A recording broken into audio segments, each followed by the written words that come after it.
राधे राधे मित्रों और सभी कलेक्टर साहब और तहसीलदार महोदय से मेरा निवेदन है कि मैं शासकीय आवास में स्वास्थ्य विभाग के आवास में पहले रहती थी और हमारा राजस्व विभाग का जो क्वार्टर था वो हमारे नाम से था और हम स्वास्थ्य विभाग के क्वार्टर में रह रहे थे काफ़ी टाइम से, क्योंकि यह सुनसान पड़ता था और अकेलापन था, कोई भी नहीं था आसपास में। इसलिए हम वहीं स्वास्थ्य विभाग में सभी के साथ में रहने पहुंच गए थे करीब 9-10 साल पहले।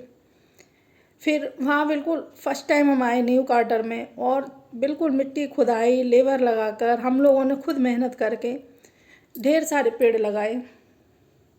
मेरा तहसीलदार मैडम से निवेदन है और कलेक्टर साहब से निवेदन है कि मेरी बात कलेक्टर साहब तक पहुंचाई जाए। मैंने आम का पेड़, अमरूद के 5 पेड़ आम के, अंजीर का पेड़, चीकू का पेड़, अंगूर की पूरी बेल और एक संतरे का पेड़, एक नींबू का पेड़ और गुलाब के ढेर सारे, तो चलो वो तो 6 महीने में साल भर में लग ही जाते हैं।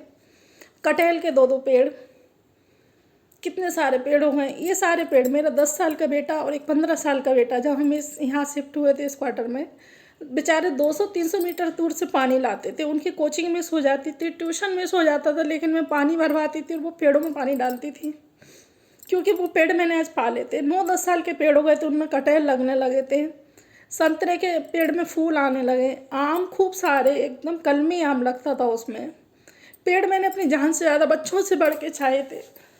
और एक तहसीलदार, नायब तहसीलदार साहब ऐसे आए, उन्होंने कहा अपने अपने क्वार्टर में आप शिफ्ट होइए अपने विभाग के, तो हम अपने विभाग के क्वार्टर में आ गए। लेकिन जो पेड़ हम वहाँ छोड़ कर आए थे, अंजीर का पेड़, नींबू का पेड़, आम का पेड़, जामफल के पेड़, अंगूर की बेल, इतने अंगूर आते थे कि 10-20 किलो बेल पर लदे रहते थे और बहुत सारे छोटे मोटे तो उन्होंने फेंक ही दिए। ये सारे पेड़ कटवा दिए जो कि मेरी जान से ज़्यादा बढ़ के थे। जब मैंने वहाँ क्वार्टर में गई, मैं ये पालती थी अपने बच्चों से ज़्यादा, उन पेड़ों को ऐसे पाला था मैंने कि चलो सीताफल के पेड़, सीताफल आते थे, उसमें मेरे वीडियो है पुराने, उसमें सीताफल के पेड़ मैंने बच्चों जैसे पाले थे उनको कि जो आएगा वो खाएगा, बहुत अच्छा लगेगा। क्योंकि वहाँ बिल्कुल बंजर जैसी मिट्टी, ककरीली मिट्टी थी, हमने मिट्टी अलग से डलवाई। मेरे बच्चे 200-300 मीटर दूर से कलेक्टर साहब पानी लेके आते थे, उनकी कोचिंग मिस हो जाती। सेंट्रल स्कूल बड़कुई में पढ़ता था मेरा बेटा, लेकिन मैं उससे पानी भरवाती थी कि नहीं बच्चे पेड़ जरूरी लगाएंगे।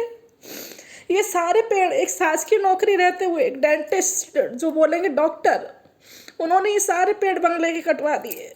सिर्फ किस लिए?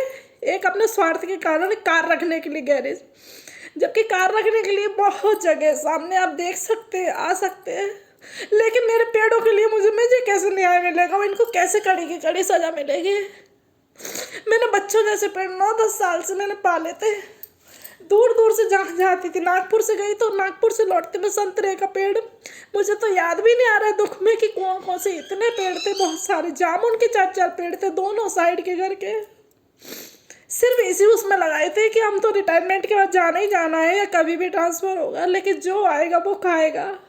ढेर सारे बच्चे, 5 जामफल के पेड़, अमरूद के गुलाबी वाले 2 पेड़, 3-4 पेड़ सफ़ेद उसके, कटहल के पेड़, मेरे इतने पेड़ उन्होंने कटवा दिए। जबकि शासकीय सर्विस में, उनकी मम्मी भी शासकीय सर्विस में थी पुलिस विभाग में, लेकिन उन्होंने जरा सा भी नहीं सोचा कि पेड़ कैसे कटवा रहे। आज जब से मैंने 10 दिन हो गए वो पेड़ों को देखा है तो मैं जी नहीं सकते हो। या तो मुझे न्याय मिले या सरकार मुझे भी मार दे साथ में, लेकिन मेरे वो पेड़ों के लिए मुझे क्या इंसाफ मिलेगा जो मैंने बच्चों से ज़्यादा पाले। मैंने अपने बच्चों को पढ़ने के लिए भी कोचिंग ट्यूशन में भी टाइम नहीं जाने देती कि नहीं बेटा कोचिंग छोड़ दो, लेकिन भर गर्मियों में पानी की परेशानी थी सर। यहाँ 10 दिन में एक बार नल आता था, लेकिन हमने पानी भरवा के टैंकर मंगा के अपने ऐसे पेड़ पाले। अपने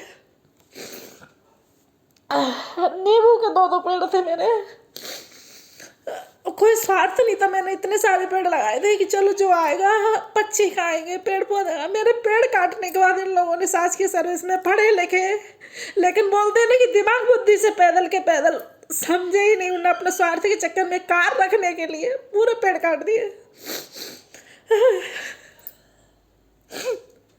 मुझे वो पेड़ों को देख देख के इतना दुख लग रहा है कि मैं क्या करूं, मुझे न्याय मिलना चाहिए। क्या बताऊं मैं, 8 दिन हो गए मुझसे खाना नहीं खाया जा रहा, ना मेरा कहीं मन लग रहा है किसी भी चीज़ में। मेरा सरकार से यही निवेदन है कि मुझे इंसाफ दिलाए। मेरे पेड़ों को वो कैसे लाएंगे?